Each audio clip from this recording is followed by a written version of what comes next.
पुराण पढ़िएगा और स्कंद पुराण का काशी खंड पढ़िएगा। और कभी मौका मिले तो भगवान शिव के प्रागट्य की ये कथा, ब्रह्मा और विष्णु के घर्षण की कथा का स्मरण करिए, कभी मौका मिल जाए। कितना सुंदर कहा। मलमास जिसको लोग छोड़ दिए, अपशब्द कह दिए, ताने देते हैं, आड़ा टेढ़ा बोलते हैं, वो मलमास सावन के महीने में 2 लोटा जल लेकर शिव जी की भक्ति में बैठ गया।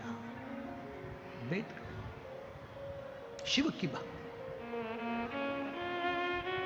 आराधना कर रहा, शिव जी की भक्ति कर रहा, आराधना कर रहा, 2 लोटा जल हाथ में लेकर बैठा है, आराधना। सावन का महीना पूर्ण होने वाला है और मलमास भगवान शिव की भक्ति में लगा तो शंकर जी के नेत्र खुल गए। शिव जी ने जाकर पूछ लिया, भगवान देवादिदेव महादेव ने जाकर, भगवान शंकर ने जाकर पूछ लिया, आखिर बात क्या है। मलमास नेत्र बंद कर हाथ में जल लेकर बैठा, शिव जी को समर्पित करने के लिए शंकर की भक्ति में डूबा था, शिव नाम की भक्ति में तल्लीन।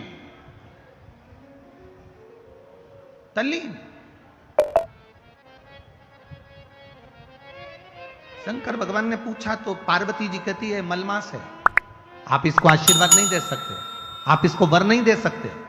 शंकर भगवान ने पूछा आखिर कारण क्या है, कब हुआ ये, तो कहा हिरण्यकशिपु को मारने के लिए 1 महीना अधिक करा था, 1 महीने को आगे बढ़ाया था। ये मलमास, ये अधिक मास 1 महीना आगे बढ़ा हुआ है, इसलिए लोग इससे नफरत करते हैं। शंकर भगवान ने कहा तो क्या हुआ, चिंता मत कर। मलमास के पास शिव जी गए, शंकर भगवान को आते हुए देखकर मलमास ने जल का पात्र ढोल दिया, जल का पात्र ढोल दिया। शिव जी ने पूछा क्या चाहिए तुझको, क्या चाहिए, बोल। मलमास कहता है कि मुझसे लोग नफरत करते हैं।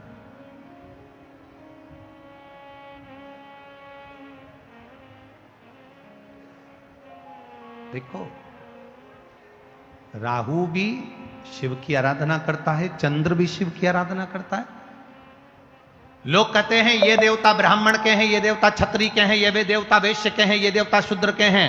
शिव महापुराण की कथा कहती है दुनिया के लोगों ने देवताओं को भले बांट लिया हो, कोई ने कह दिया राम जी क्षत्रिय है, तो कोई कहे भगवान कृष्ण ये हैं, तो कोई कहे भगवान ये हैं।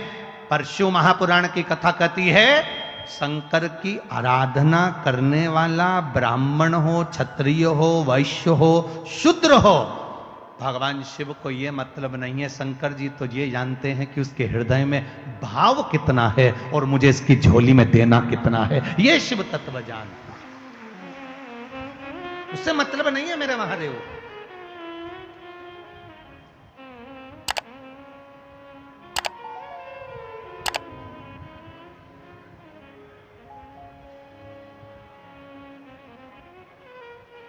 शिव जी को उससे कोई मतलब नहीं, तुम क्या कर रहे हो। अब मलमास प्रार्थना कर रहा है, इसीलिए यहां शिव महापुराण की जो कथा कहती है, भगवान देवादिदेव महादेव का जो कथा वर्णन करती है, शिव तत्व जो वर्णन करता है, हमारे यहां पर सप्ततिथियां, पंचदीप वर्णन किया जा रहा है। बहुत ध्यान देना महाराज, सावन के महीने में जो अधिक मास पड़ता है उसमें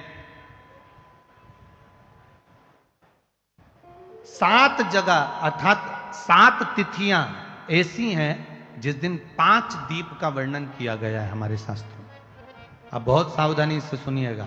पहली है पंचमी तिथि, अधिक मास सावन का जब मेल हो, अधिक मास सावन के महीने में अगर पड़े और पंचमी तिथि आप अगर शुरू की, मतलब आज भी पंचमी है, मान लो आज की पंचमी अगर आप नहीं कर पाए तो अगली जो पंचमी आ जाए अधिक मास के महीने में, आप वो भी कर सकते। पंचमी, अष्टमी, एकादशी, प्रदोष, शिवरात्रि, अमावस्या, पूर्णिमा, ये 7 तिथियां हमारे यहां सावन के अधिक मास का जो संजोग होता है, इसमें ये 7 तिथियां, फिर से बोलो, पंचमी, अष्टमी, एकादशी, प्रदोष, शिवरात्रि, अमावस्या, पूर्णिमा, ये वो तिथियां हैं 7 जिन तिथियों में अगर हम 5 दीप घृत के, घी के 5 दिए अगर अपने दरवाजे के बाहर केवल भगवान की भक्ति के लिए, शिव तत्व की प्राप्ति के लिए, वैसे तो दीप लगाना चाहिए, तुलसी के क्यारे के पास लगा दो, मंदिर में लगा दो, या शिवालय पर लगा दो, या देवालय पर लगा दो।